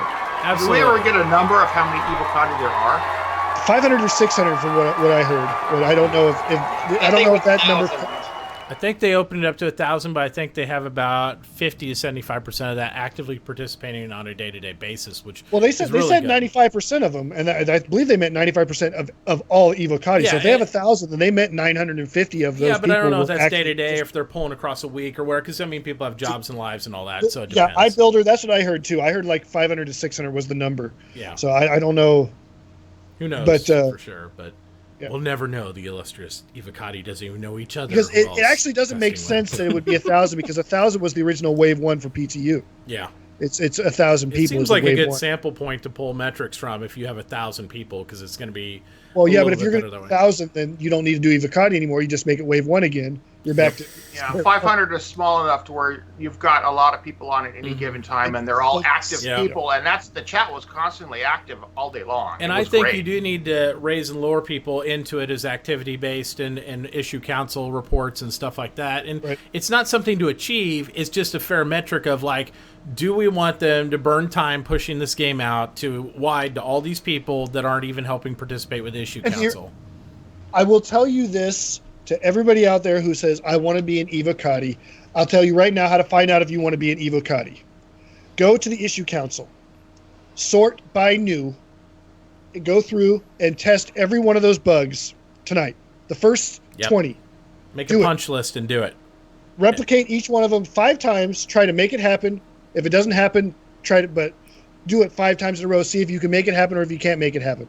If you get done with all 20 of those and you say, yeah, I'd like to do that for 2 weeks straight every time I log in and Star Citizen, then yeah, you do want to be a part of Evocati. But the reality of it is not that fun. No. It was It's a lot of work. It's a lot of work. Mm-hmm. And I honestly, a hell of a lot of watching loading screens and then your desktop. And that's why even though like Eric said, I am personally a strong proponent of the Evocati and everything. I know that with what I have going on in my life and stuff like that, whether I can do that at that time or not. And there's times, yes, I could do that testing, and there's times that no, I can't. And so it's not something to achieve. We need to make sure that even if you're not in the Evocati, like I did 15 reports today. If you have the time to do it, you need to be doing it, whether it's a live version or not, because these are bugs that creep up and all this stuff. And for everybody who cries on the forums about time frames and all that stuff, if you haven't filed at least 30 or 40 reports in issue council, you shouldn't even be allowed to say that, because you aren't helping develop the game. That's why. By the way, doing what Mitachi did today, that's exactly how you're going to end up getting yourself an Evocati. If you do 50 good or 15 good reports in one PTU cycle, you're already better than average by far, by a massive amount. I mean, I do it, and I don't even want an Evocati. I mean, you just should do it. Well, the people that are Wave 1, when Wave 1 was first determined, it was something like people who had contributed 20 or more reports. That's it. Absolutely. 20 or more reports in the last PTU. And now it was 20 or more reports per PTU for the last several, but still, that's all it took to make it Wave 1. And there's always, why didn't I make it Wave 1? Well, how many reports did you do? Well, I did 1 or 2. That's why. And when we say 20 or more, we don't mean just going in and clicking, yes, this bug exists. Absolutely. We mean actually verifying, testing, retesting, things like that. And it's not necessarily fun for most people. For me, it is. I think for Stoutman it is, but Stoutman also did this as a job for 20 years. He was in technology, longer than 20 years probably. But he was in information technology. I know Nighthawk, similar stuff. I love people in information technology, because that can mean anything. But go ahead. That's what I'm saying. He did. I think. Well, I know he did a whole bunch of stuff. I know he worked in web development and programming and whatnot. Go ahead. So I'm just saying generally information technology. But for some of us, this has been a job in the past. For some of us, it's been something that's been fun to do.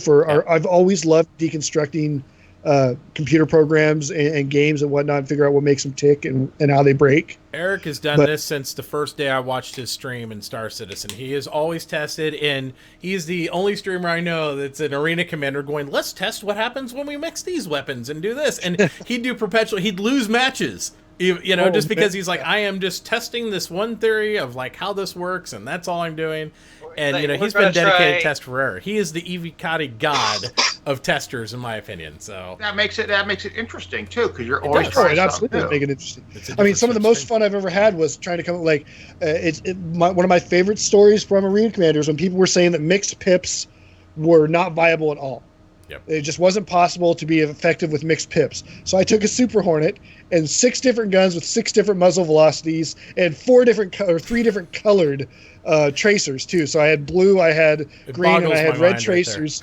Right 6 different guns, different ranges, different muzzle velocities. And what I discovered was it was quite possibly the most effective build I've ever had, because I couldn't miss. My pips stretched from one end of the screen to the other. He was just shotgunning it, just like shotgun and I just hold blast. down the trigger and it was also effective because the people that were fighting against me ended up laughing their asses off when they see me coming. Well, you don't know what to do with that. Yeah. You don't know what to do with that. You're like, I don't know. Trent 93 came onto my stream halfway through and he goes, you bastard. I couldn't even fly my ship. I was laughing so hard. Oh, wow. That's crazy. No, Ace of Spades brings up a point that I'd like Eric to address too. It says, Mitachi, I can't do 50 reports because I don't have 50 ships, and there's always... Oh, keep scrolling up. And there's always duplicates. Eric, we've talked about this, and I don't think you need to do 50 reports in a night. I don't even think you need to do what I do, but I'm thinking, let's start small. If you guys find one issue you can do once a day, or whenever you do log in, that's a huge change from what we see in there. And we're not asking everybody, try to qualify for Evocati and do all this stuff. All I'm saying, if you see a bug, how many times have we seen bugs and we just go on playing, or we don't write them down? I mean, just write them down. Here's what I tell people to do all the time, and this is what I do often, because yes, chances are the bug that you have discovered has already been reported. Absolutely. It's about a 90% chance of it. And chances are 90% that if you do a search for it, you're not going to find it, because the search function fucking sucks. I'm sorry, it does. But so yeah, you might end up putting a duplicate on there, and some jerk is then going to come in and immediately say, this is a duplicate of SC-14448, which was submitted 3 days ago by Nighthawk. Yep. And if you paid attention, you'd find it. It's like, how the hell did you find that? I've had that happen where I've searched for that report by name then, and it still hasn't popped up in the damn search results. Yep. But if I have the link to it, I can go and find it. So yeah, there are going to be duplicates of what you found.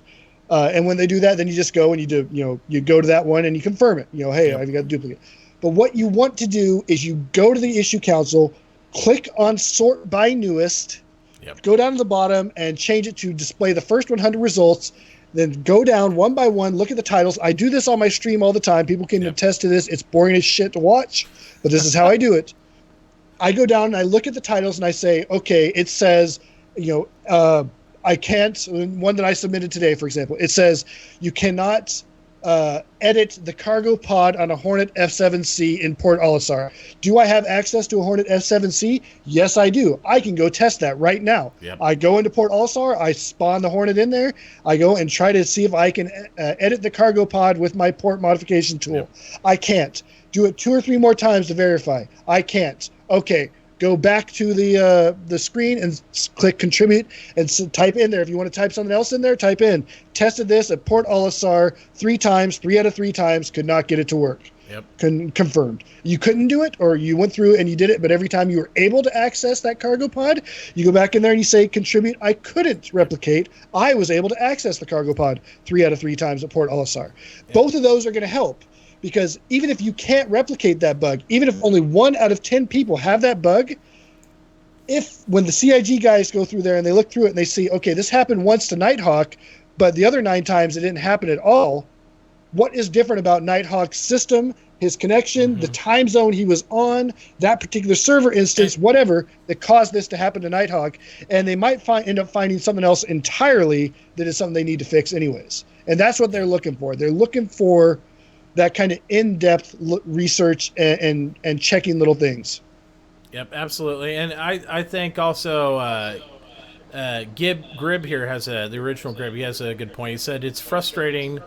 I'm hearing myself in somebody's speaker. Yeah, I'm hearing you echo. Yeah, it's frustrating to write something up and then have somebody immediately write up that's not legitimate. Guys, I don't focus ever on what's not legitimate unless it's something that I don't know. I never filed an illegitimate report anyway. I just focus on the things that I can test or I know of.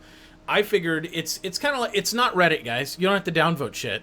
You just upvote the things that are prior to you. Even if you don't care about all the other stuff, just go through and find the shit you care about and test that.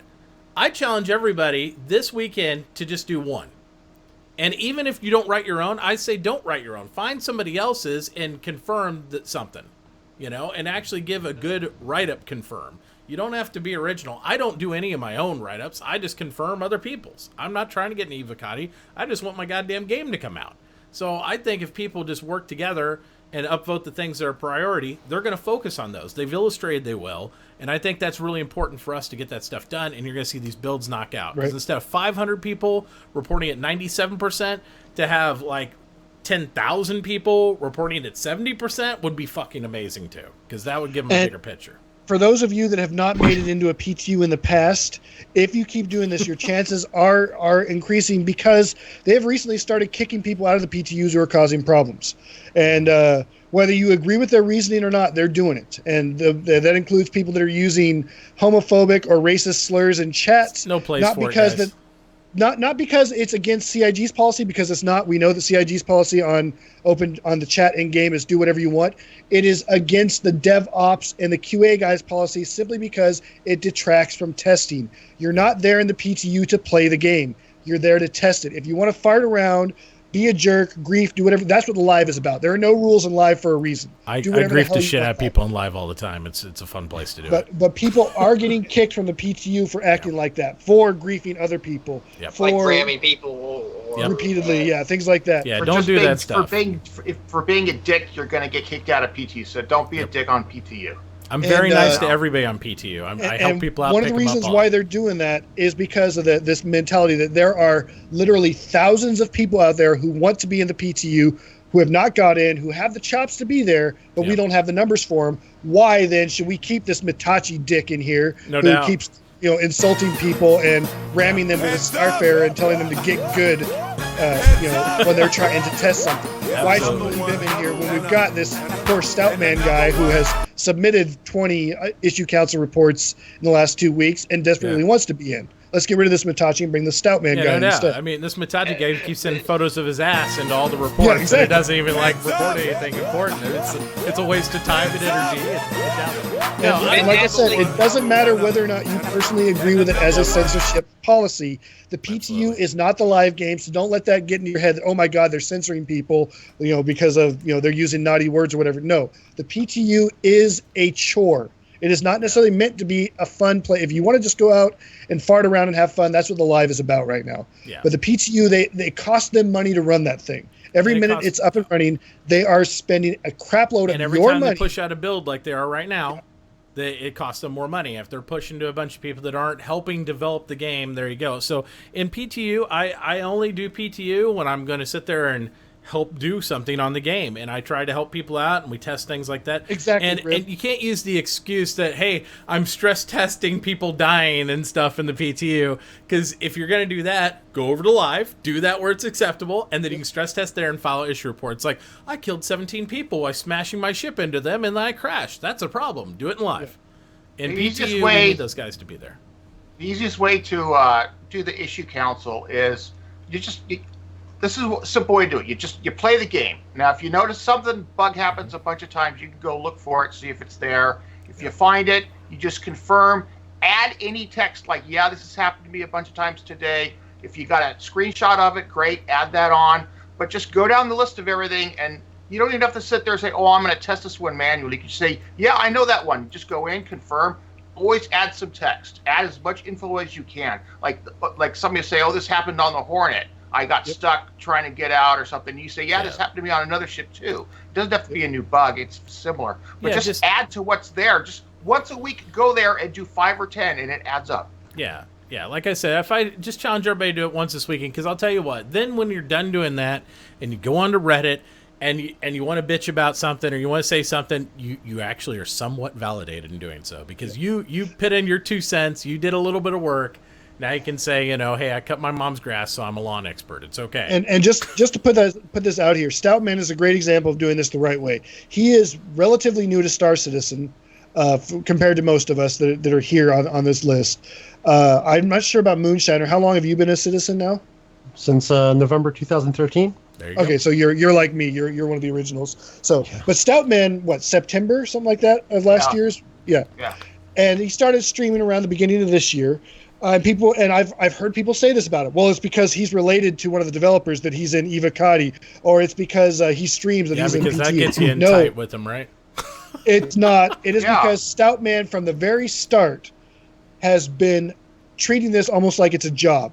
And it's because like me, like Mitachi, like Nighthawk, like Shiner, we want this game to come out. Oh my God. And we don't want to wait for somebody else to do it for us. We have the option to help, and we're trying to help. And Stoutman has been doing that.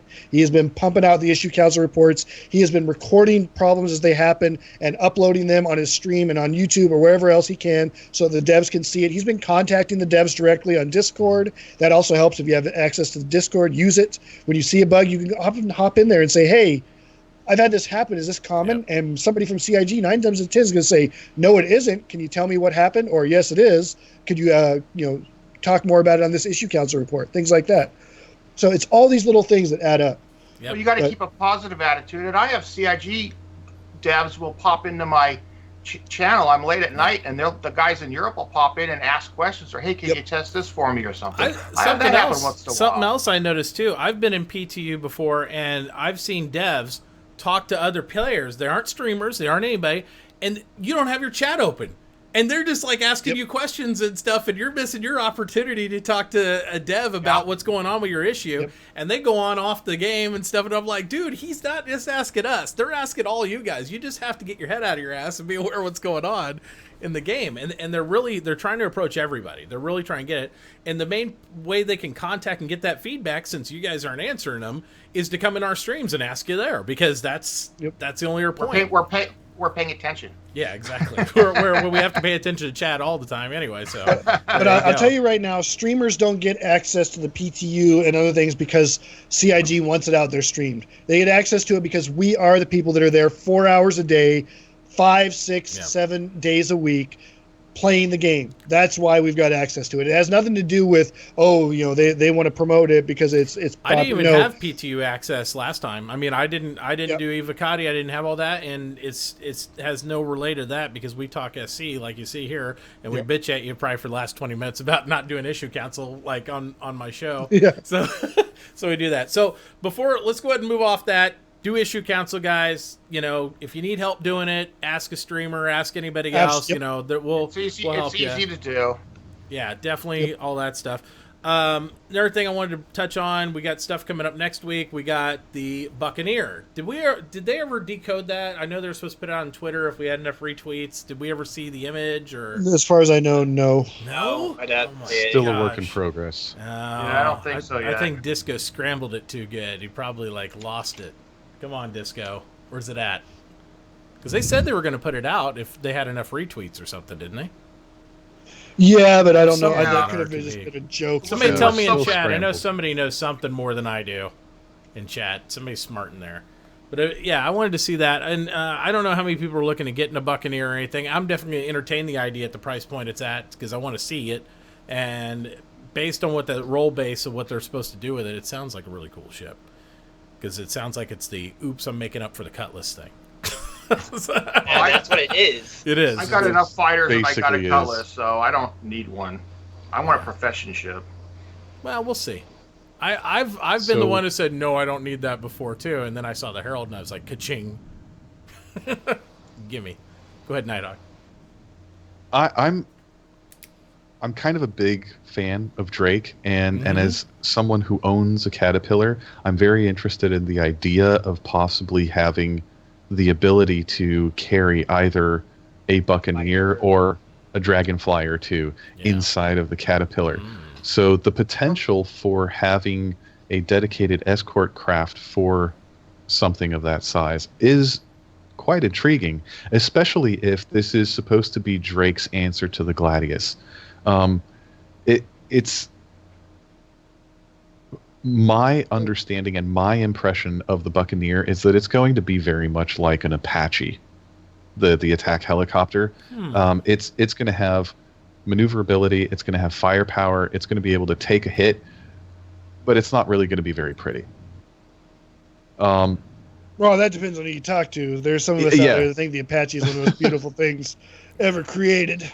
I know. Especially when you have one on your Some side. guys still think the Aurora is sexy, and I can't get that either. Well, but, it is pretty damn sexy. We all have our opinions on our space. Doesn't the Caterpillar have the ability to have a couple cutlasses attached That on top? was of it, a something like fan thing, apparently. So okay. the artwork that was out with the Caterpillar housing a Cutlass was fan-made artwork, but the concept of a Caterpillar being able to house something smaller within it, a Dragonfly, an M50, a P-52. I saw a picture with two cutlasses on top of it, attached on top. Morden. I'm looking at that right now. Well, on the outside. when they were talking about initially, they were talking about having the maybe two or three of these coming off of the Caterpillar. They're coming out the side. That's why I actually really like the idea of the Dragonfly. I think the Dragonfly is going to be a fantastic little ship, especially for people who own larger Anybody else ships. notice the way the Caterpillar opens up with its doors? It looks like a butterfly. Just saying, Caterpillar butterfly. Just Oh, I'm sure that's damn artists. But and no, their need no to ship be, is really cool if it's called a butterfly. artistic. So I'm sure they didn't want to use that. They're like, oh, we're gonna do. Weren't some people dragonfly. thinking about calling it the Monarch? Wasn't Yeah, people thinking about the Monarch? I would fly a And then we have the butterfly. Caterpillar Monarch. Yeah, that's a good point. Fly away. See, now I want a ship called the Butterfly just so I could fly it. It'll be me and the Astro Pub. We'll be flying around in our butterflies. Flight Scout, rainbow Actually, painted wings. there is a ship in lore called the Drake Lobster. The lobster. See, there you go. I'd fly the Oh, lobster interesting. too. Yeah. What do you guys got? I come got up the with this lobster. I got- That sounds like the Yugo of my spaceships. God. Lobster does. I got a good idea for a race. You get a bunch of caterpillars and you kind of do them in like an oval, and you open up all their doors on both sides. So you got like 4, and then you have dragonflies race around an oval, like 4 of them, and they just got to go through the right door. You know, That'd it'd be awesome. I think it'd be cool Why- to have That would multiple be great with caterpillars racing, just like Stout said, and then you have your crew sit there with grappling hooks and shoot at each other, and you're trying to like pull the other ships down. So you do like a Mad Max type thing. That'd be really cool. Hanging out the doors of the caterpillars while they're flying through space. Like, yeah, that'd be awesome. Whatever happened to get the the human catapult? Are they still going to do that? That was the man with a cannon- caterpillar, The yeah. caterpillar, yeah. As far as I know, that's still a plan. Dude, I I'd mean, have all those doors I thought up that and got I'd be thrown like, out. all right. phew. Oh, I hope So not, because that was genius. The man cannons are supposedly part of the salvage unit, the salvage module. Right, the But quote salvage module. I've- I Yeah, love it. I've heard that that's not necessarily accurate, that the description Yeah. might have been more of a joke than actual man. fact. But Yeah, I I'm really heard that hoping too. that that's the case, because the idea of being able to launch personnel, kind of like a torpedo, out Yeah. into space I in order love to that do idea. salvage boarding actions, like that's a really good idea. Yeah. If they're in any kind of flight suit or armor, whatever, they're protected. Whatever. Yeah. It's Dead it's like body. turn off the mag boots, the bottom plate is a magnet with the right kind of negative force. Just send them out. Done. Dude, It's like get a rail mag, cannon. mag gloves with your mag boots, turn them off, launch the guy, and they're just sticking to the ships. Now they're I It's like still- a cat burglar on the side of a ever, building. ever That's since right. we've seen it and we did the size comparisons, I really hope that at some point in the distant future they make it so that we can fire the main gun on the damn Retribution, and we can put a Constellation in there as the ammo, because that's one of the things is the rail gun Just shoved on the in the cannon. Retribution all is the musket size ball. of a Constellation, and that's what I want. crazy. I want to shove a Connie down in there, get as many people on the bridge of that Connie as possible. You know, we're all sitting there cheering, like fire, and out we go. And then they There instantly you go. die from all Jesus. the G. Star Citizen, the roller coaster. Exactly. That's Desperately want craziness. that so badly. That's craziness. So we're gonna see. We're gonna see the Buccaneer next week. Then at the Lays, it's supposed to go out for concept. It's gonna be $110. Most of us have a discount coupon still sitting around, or two, or a $5 credit if you filled out. Which they. How about that task? You know, filling out all those applications, and now they got like what 3 or 4 guys that are going to go through 35,000 applications for the mining ship. I'm like, good luck with that, So- guys. That was so smart. What it was doing. I kind of feel bad about that, because I didn't realize that was like a real contest and they were actually going to go through those, and so I Yeah. didn't take my application seriously. I And that swear to God, Disco will probably go like this, go flip, just pull one out. Whereas Ben Lesnick will read every single Every one of one of the those. 35,000, That's Ben. yep. I know Ben's got piles. He's like, I kind of like this pile. These 5,000. These guys are okay. And Ben's probably sitting there just like cramming, because I know Ben will read them all, and Disco will be like, I don't that one. Well, I didn't know about the contest either when it first came in. I just filled it out just for the fun of it to see what it was. And I Yeah. remember my reason, why do you want to work for us, is I put, I'm lonely. I used to have a friend named Tyler, but then Tyler got promoted and he doesn't hang out with me anymore. Do you have anybody named Tyler there? Can he be my friend? And I said, and then of course I find out like 2 hours later there's the contest. And at first I was going to go back and change it. Like, no, I want Xylo to come across that when he's reviewing it. You know, like, I miss my friend Tyler. Do you have any Tylers who will be my friend? Yeah. Yeah, I did something similar. So I'm kind of half expecting on a Reverse the Verse episode for him to just pull out my copy of my application and say, I went to the hospital, I met your newborn kid, and you give me this. There you go. Absolutely. No, I That's actually what went I'm all expecting. RP on mine. I did the opposite. I did what I would expect you guys to do, Eric and Nighthawk. I kind of went all RP on it, but I'll probably get allotted in the Disco stack where he'll just go, yeah. Not that guy. This one over here. So won't even get read. I or don't like the anything. way he spells his name. Yeah, what's Tachi? What's he so entitled and shit? Just shredder. Next one. So Absolutely. I think we all got Mine will discounts. probably and do the coupons, same. so it'll be good. It'll be good. And to be honest with you guys, I really hope I don't win that contest because I've got so many ships already of my own acquisition. Like I don't need them throwing ships at me. I'd rather that there were other people out there in the community getting these ships and taking them out, doing their own thing. I want that Orion. I ain't Or gonna life. lie. Yeah, I didn't Alright. know what the I'll reward take it was. around Is that what it 4 is? ships is all I got. I thought he was going to be a prospector too. Yeah, At first. I had no idea what I thought it was going to be like. I didn't pay attention that there was going to be a reward. I just knew there was a contest. Is that what it is? An Orion? It's an Orion. Yeah. 5 people Oh, are getting friggin' Orion. A. 5 out of people are this. going to get Orions. Yeah. Well, now I'm a little pissed off. I didn't do it seriously. now you're all like, "God." Yeah, I was the I same thought it was too. going to be like another coupon or something like that. Was going to be the award. Oh, oops. I wrote my thing up, but I did it. It was like 6 or 7 sentences, and every sentence was like a play on a line from a movie. So it was kind of like witty and funny. So I was hoping you'll that probably get get like- somebody laughing and go, "This one's cool." This one's cool. It's all depends who reads it, is what it's going to boil down to. Because nobody's going to Yeah. read all of them. They're going to divide Right. them in sections. And so if you get matched up with the right dev that likes what you wrote, and they're probably going to have 5 devs pick 5 guys, and just that's it. Everybody Oh, gets really? their It own shows pick. up in your bio? Okay, let me go. I want to check my citizen What? dossier Really? now. Oh, what? Did, Yeah, I'm going to go check mine too. What show- Oh, Shows it up. says this citizen is currently on probation until 9/22/2025. well, it said that forever on you. That's not new news, people. Newsflash: Eric's on probation. Really? Still on probation. Yeah. Citizen dossier. Man. I don't see it. Profile. Is it under organizations or something? Yeah, I don't see it on mine. Maybe What it shows doesn't up? What are update they mine saying because shows I'm up on your bio. yeah on your citizen. What does? Hard. Yeah, I don't have one either. Uh, Maybe that's just because they haven't gotten to ours yet. Under 04. If you have not noticed, it shows up on your bio when you look at your citizen dossier. It doesn't show up on mine yet. But it could also be that because I'm But banned. what is your application or the coupon or what? What are you guys talking about? I don't know. I was looking at my citizen card and I don't see it. Gotcha. Double secret probation. Double secret probation. That's great. All right, last 30 seconds on this raffle, guys. We're going to start wrapping up the show here. Any final thoughts, guys? And then we're going to do a $10 gift card draw for one lucky viewer. And anybody that won previous today can't enter. That's right. If you So- already won some material stuff, not bro bucks, but if you won some material stuff today, you can't qualify for it. So sorry. So I just noticed this because I never go to the main page. Some guy named the Space Cutlet wrote on my profile, "You guys are licking him all over for his quote skill of launching a full barrage of missiles and then insta crashing into a closest asteroid as soon as taking few hits, not give enemy points.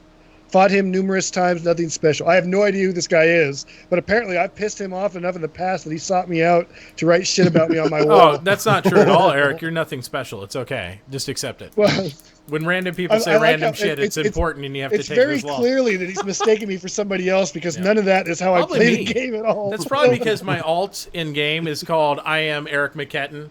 Right. So I troll the shit out of people with them all the time. I'm like, you don't know who the fuck I am. I'm Eric McKetton, and I just like, oh, and then I crash into a random asteroid and quit the game and rage quit.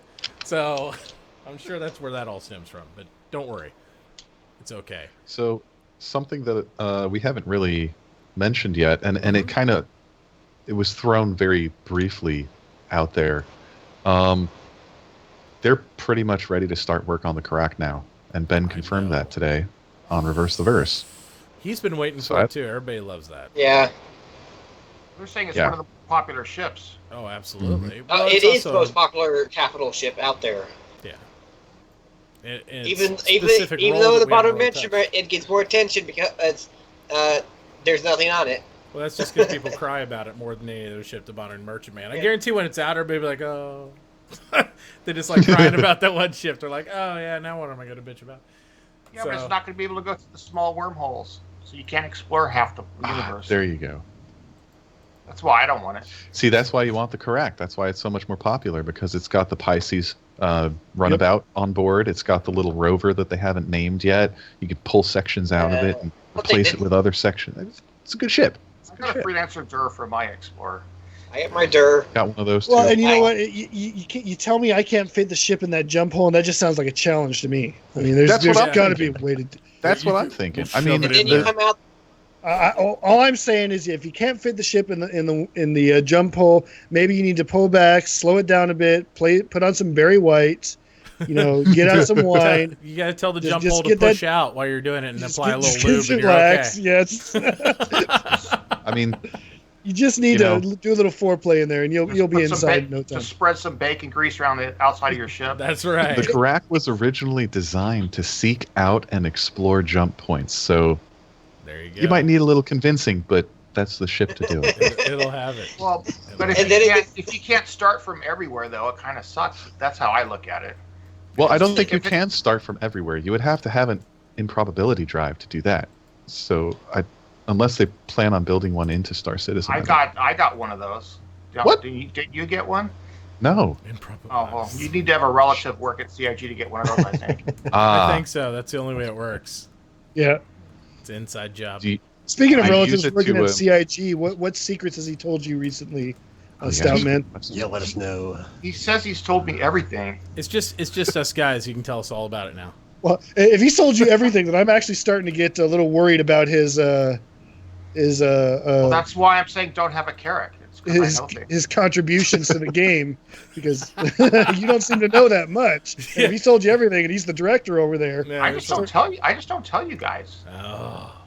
Betray. It's more fun to see you cry than to make you smile. Oh man, the griefer. You're the info griefer is what you are. You might not grief people in game, but you're griefing us with the lack of info.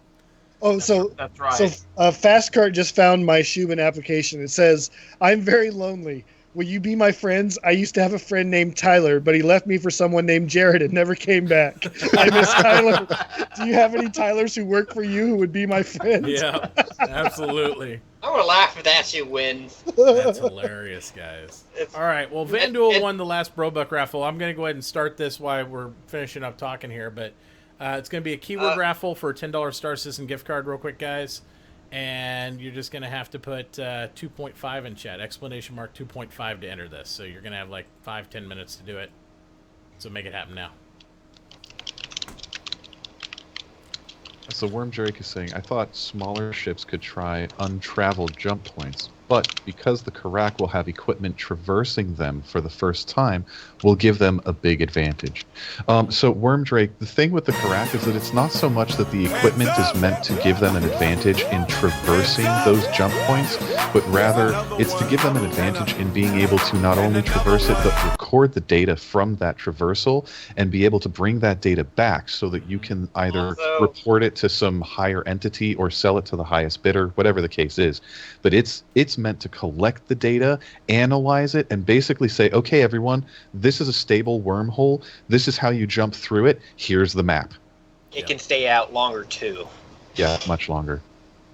Well, they're talking about just some type of navigation where you gotta like steer through it or something too. That sounds Yeah, you have to actually pilot through the actual twists and turns of the actual wormhole. And I don't know if you saw it, but they did a demo of a gladiator flying through a jump point through the wormhole. I think like a year or two ago. And it was amazing because the tunnel kept sort of fluctuating and undulating, and it would change, and there would be these beams that would show up out of nowhere across the tunnel, and you'd have to dodge out of the way, and they would disappear again. It's phenomenal. It was almost like the tunnel was alive, and you're actually going to have to control your ship through those tunnels. So it's in flux and changing constantly. And one of the that's cool a challenge, things, and one of the cool things about the way they want to do it is that once it is mapped, you can just buy the map for that jump point and not have to manually fly it. However, if you choose to manually fly it, you can reduce the amount of time it takes to traverse that jump point if you can find a more optimal route or whatever. So you can, in theory, somebody who's really good at this could shave off a couple of minutes, even hours on a trip when it comes to a trade run or things like that. And they'll be the guy that can do the Kessel run in 12 parsecs and instead of 14, essentially, because they're shaving off that distance by getting the jump point to be shorter for them. I can definitely see certain leagues adding jump points to certain race tracks. Oh, absolutely. Just for Yeah. the sake of the challenge. Well, that'd be Well, like the there is long a- distance stuff. That'd be really cool. Yeah, they already Yeah. talked about the long distance. Cannonball Run style with Oh, jump yeah. points. That'd be amazing. Across 6 systems, Yeah. whoever gets there first. Well, and Fast Cart, initially that was going to be the risk of it. The risk is if you screw up flying transverse at a jump point, you die. It was Yep. simple as that. It wasn't like Lose there the was ship, any die. you just disintegrate. Just I thought it was one of two things would happen. You would be thrown out into regular space and you'd be in severe damage, or Mhm. you would just totally dead. Yeah, either way, it's a very, very. It's supposed to be an extremely risky procedure, not something for the faint Yeah. of heart. Yeah. And there's a whole reason in lore. There is like this almost mythological worship of people who chart jump points. Yeah. Like they are treated as almost like godlike characters. I think in the we'd lore. have to dye his beard, but I think Eric would be Burt Reynolds to answer Fast Cart's next question because he has the proper hair for it. He'd just have to get the plugs done. But that would probably be who would be Burt Reynolds in that. So, any other questions, guys? Throw them in chat. We're kind of winding down here, but we're happy to address any questions, comments, anything that you want to know our opinions on, because obviously we're not experts. I have a question. by any means. Go ahead. Why is the cat back? Because Zealous is It's been bored and there. idle, and he keeps adding and moving around. Okay, Toby wants to know. He says, "Is there an average time between concept cell and hangar ready state?" No, No. there is no average time. I wish there was. We could say 6 months to 2 years. So that's I think they mentioned that they're trying to get like 3 months. Or they're down to 3 months if they really working on it. and they really we want could, to. yeah, we but could there's say no right now it way could to do be it. 3 months to 4 years technically because Yeah. how many people bought the Caterpillar concept? Yeah, there's Nighthawk, no way how to long tell. have you been waiting? Well, the ones from this year they've been coming out pretty quick though. they have on average, but I'd say everything that, like, as the gameplay changes, we've seen them go back and reconcept stuff, and that's nobody's fault other than as the game develops, because it's still under development. Chris will look something, or somebody else will look something, and be like, hey, that's not doing what we need it to do. I mean, great examples are things like the Drake Herald's been almost ready, like, 5-6 times now, but they've reconcepted because it's like that's not going to work in this role. Reliant, the same thing. The Reliant So, was supposedly flyable back in January, and Oh, yet yeah. it's still not flight ready. And then they came So out this with 3 kinda leads iterations of into- it. My response would be you have to account for which studios are focusing on which manufacturers And at why. the time, because they go through waves. They went Yeah. through a wave where they were working on RSI ships. They went through a wave where they were working on MISC ships. They went through a wave where they're going on through Aegis. And right now we're going into a wave where they're working on Drake ships. So there's a possibility that the Buccaneer could be the next Sabre. They concept it, and maybe a month later it's already flyable. We don't know for sure, but the fact that they're focused on Drake as a manufacturer means that the Drake ships are going to be moving down the pipeline faster. And they cycle through the manufacturers. So if you're lucky and your ship happens to line up with the manufacturing cycle, Yeah. it's going to go through the pipeline a whole lot faster. Yeah, the more left Well, it's field your also- ship is in this specialty role, the less likely that's going to come forward really quick, because right now they're focusing on starting to get the occupational ships. If you haven't noticed, the root occupational ships done, because that type of gameplay, cargo, those things are probably coming in earlier than some of the other types of stuff. Yeah, Caterpillar's versatile, so they're pushing it because it can do a lot of different things. And it's probably going to be used for Sergeant 42.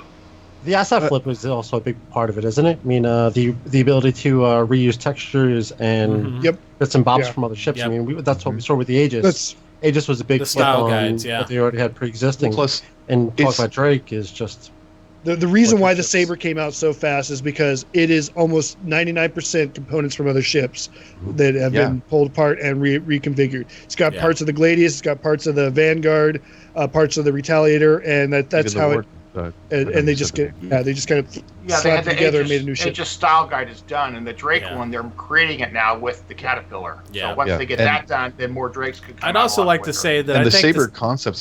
Sorry. Go ahead. I was just going to say, I think the Sabre was like an apology for them not fixing the Gladius yet, too. To be honest, because it's a badass version of the Gladius in my mind. So they Well, need to fix The it. I will- Sabre is the example of a ship being very lucky and landing right in the middle of its manufacturer's Yeah. development wave. So that's not a commonplace thing. No.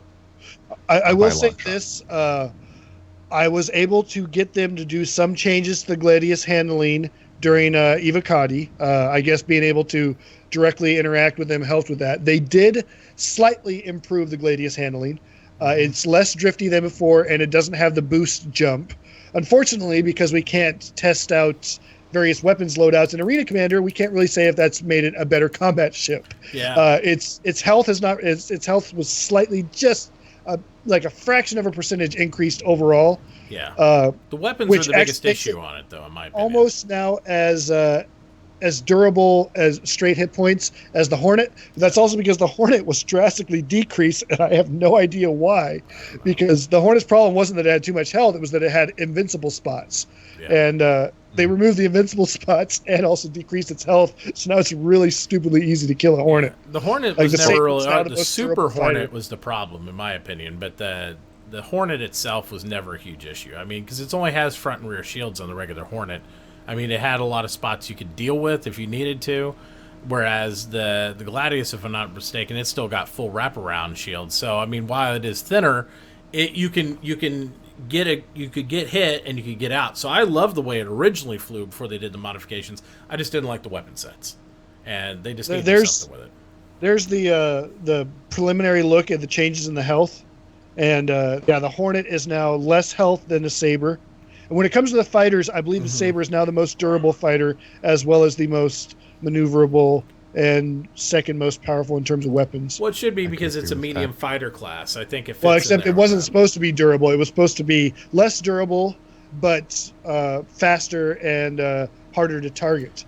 And I think it's got the faster and harder to target, but it is definitely not less durable. It is now the most durable fighter. Yeah, but it's also it's a medium fighter, right? It's got good shields that regenerate really quick. Well, this isn't shields though. This is straight up. This is straight up whole health right now. Yeah. The whole health. In the midst of this conversation, I think it's important to point out that everything that we're discussing is still in a very, very big state of flux, especially with some of the larger ships coming into play.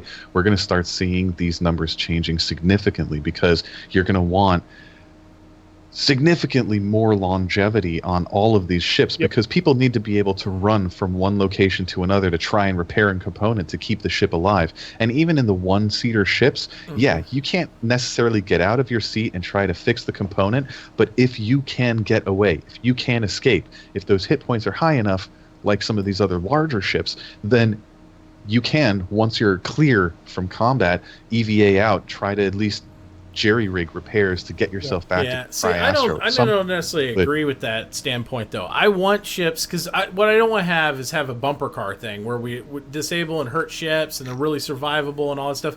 I want the pilots to be survivable. I want to make sure that we can live so we're not committing a lot of deaths on each other. But I do want ships, if you commit and I go light armor and I want to go heavy weapon sets and do a glass cannon, I want that ship that the penalties where it's really destructible. I think if we make everything too tanky because we're scared to death, it's not going to be fun. It's just not going to be a fun game. Nobody's going to get any kills, and it's just going to be like. I'm not saying that they're going to be making everything tanky. I'm just saying that they're going to be using the quote unquote health of a ship's hull in order to change out the longevity of a ship and its crew's survivability, the things that you're capable of doing while under fire, while being attacked. On the it's going to be a lot more like Star Trek. Yeah, absolutely. Well, and even on the smaller ships, because it's the system as a whole that's going to be undergoing this massive change. Yeah. So they might keep those single-seater ships on a much smaller scale of hit points for the hull, but even so, it is going to have change. It's going to be there. You see how tanky the Starfarer is? Oh, okay. The Starfarer is like tanky. I've seen ships sit there. I wasn't even in the ship, and they're sitting there shooting it for like a couple minutes, like with a small fighter, before they can even destroy it. So that's really good. That Starfarer is so big, I almost fit my M50 into the cargo bay door. I still think we can. We just have to get the lube. I think they purposely made that door just small enough that you can fit the M50 just in there. Come in fast, knock the wings off. It'll go right in. Well, I'm wondering, an M50 just barely misses the mark. What about a P-52? Because its wingspan is slightly less. We should try its it. beam is we should try it. Let's do it. We should definitely do that. If you can get one, I bet we could get 10. Well, the issue is right now there is at least obviously 3. some bugs with the collision on Starfarer. because you can get close to it and it looks like you're nowhere near touching it, and suddenly you go spinning off into the void. Yeah. So I don't know if that's with Starfarer or if it's just with the desync that's going on and we're actually colliding with it. We just don't see it. So it's hard to test these things out. Like I tried to fly a Hornet underneath the arch on the Gemini because it could clearly fit in there. But as soon as I got to the point where I could see that it could fit in there, suddenly my Hornet bounced off of something invisible and went spinning off into the void, and I ended up having to eject out of it and respawn. Well, the Starfarer has problems with the physics on the tanks because you can fall off the top and hit the side of the tank and get flung like far away. Yeah. So it's got some wacky stuff that they're still working on. So that's probably. But for the state of where it is, I think it's really nice and solid. I mean, it's really good where they have it at. It's good enough for us to fly it and test it and find all the little things that need to be fixed. Yeah. Toy Grubin and iBuilder are confirming in chat that the M50 can get into the cargo bay of a Starfarer -1 wing, and P-52 actually fits in easily. Well, there you go. We're going to have to try that. We are. And challenge Toby's accepted. Toby has a question. Go for it. To both Carrick and Banu Merchantman before Squadron 42. I don't think so. I think the Carrick will probably see before Squadron 42 because I have a sneaking suspicion the Carrick has to be in Squadron 42 at some point. That's going to be hard, but I bet they'll squeak it in, but I think it's going to happen like the same time, like almost. Yeah. It's gonna but be not necessarily for us to fly. No. It may only be a set piece. It might be, because that's if it just needs to make an appearance in there, it doesn't have to be flyable. It just has to be something they can drop into the map and say, "Look, there's a Carrick for you to fly past," or whatever. Just like we saw the Idris fly over everybody at the last Gamescom, it's like they could do something like that as a set piece in there, but it doesn't necessarily have to be something we can. But the Banu, unless they have been keeping a big secret from us, I mean, an amazingly well kept secret on the Banu, I don't think they've even gotten to the point where they're prototyping it in 3D yet. I don't think. I don't think Final Concept's there. I think that side profile's there, but I don't think we have a 3-dimensional concept even close to completed. Because if you believe Ben, which I do, they have never even put a guy on that outside that 2-dimensional sketch. Yeah, that's what I gathered from it. Yeah. Yeah. So I mean, I know guys like to ask about it, and I'm sorry for the guys that own it, but I'm also jealous of you guys that own it because it's going to be an awesome ship, and it's going to be a rare ship, but. Just accept that with a grain of salt. They haven't worked on it yet, and they're probably not going to till after the Squadron 42 release. I really don't believe it. Fastcart, you're making a good point about not really having a whole lot of lore concerning the Banu. Yeah. That's part of why they haven't really touched on it yet. They don't have to. Banu as a whole, as a culture, as an entity, they don't really have a lot on. They have a couple of art pieces, early concept work. They haven't started on the language for the Banu even. Yeah. They're not necessary for Squadron 42, which kind of sucks to say, but they're a merchant race. Yeah. It's not gonna. It's not a mainstay merchant ship that's needed for anything mechanically. It doesn't have to be there. It'd be nice, but it didn't have to be there. So I'll even go further and say, if you guys are that disenfranchised with your Banus, I'm willing to buy them all for $10 a piece. Right after the stream, just send me a copy. I will give you $10. I will mail you a money order tomorrow, and we'll hook them up. 15 with LTI.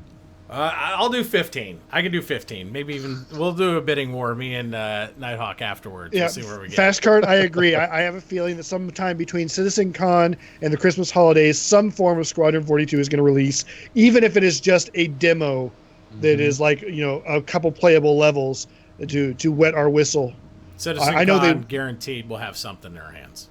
I know they want to release the full Squadron 42 Chapter 1 by the end of this year, and they still seem to think that they are on track to do that. So I don't have any reason to believe they aren't. Because remember, the majority of the problems we face with the persistent universe with Star Citizen does not affect Squadron 42. When you load up Star Citizen in offline mode, Oh no! Uh-oh. Eric must be secretly downloading. Because he froze. He froze. All right. Well, we'll take this opportunity while Eric's recovering from his stroke to go ahead and draw down the $10 gift card raffle. So good luck, everybody who entered. We're going to go ahead and draw it in 3, 2, 1. Oh, I think he's back. That was weird. I could see and hear you guys that whole time, but you were saying you couldn't see or hear me. No, you're frozen like this with your finger out off screen or something. But we'll go ahead and announce this. Toby won the $10 gift card. Congratulations, Toby. so much. Hey. And we're going to be giving away small prizes every Space Bro show, guys, so make sure to tune in for that. If you have any other questions, we're happy to answer them. But Toby, just send me that Twitch message with your RSI information and stuff, and we'll make sure to get that over to you. So any other final comments, guys? I want to let everybody get a chance to start downloading this thing, because I know a lot of the people streaming here have not been able to download the patch yet. So we're going to get to it. I really appreciate the great turnout, guys. Honestly, the most people I've had in my channel this year so far, so I really do appreciate everybody showing up for the show. Thank you so much. Thank you to all the streamers that aren't even here, like Sophie Girl and stuff. That follow clearly, we need to have Moonshine around here more often. I know, he's good luck. I told and the funny thing was, I didn't even know Stoutman was really bringing another person. I told him, you bring the liquor, and he said he was bringing moonshine. I was like, all right, and I was so excited. And then it's like, who's this guy? He just brings this guy. But we've loved having you on, Moonshiner, and I hope you come back and be with us again. Appreciate so it's been awesome. Obviously, thank you, Zealous, Eric, Nighthawk, Stout. As always, you're here every week you can be, and I really appreciate the conversations. And again, thank you to everybody watching. You guys are so just fucking awesome, and I love the Star Citizen community. You guys are just amazing. So, again, if you haven't followed, do that, and I'm not above begging, so, if you want to throw a sub in there, go ahead and do that too. Either way, guys, we'll see you all later. Enjoy. We'll see you on 2.4. Anybody streaming after this? Not I. I probably won't be streaming 2.4 this weekend. No, maybe. Okay, so we'll maybe download it. But make sure to follow everybody, guys. We'll get everybody's IDs and stuff out Mine there. is me.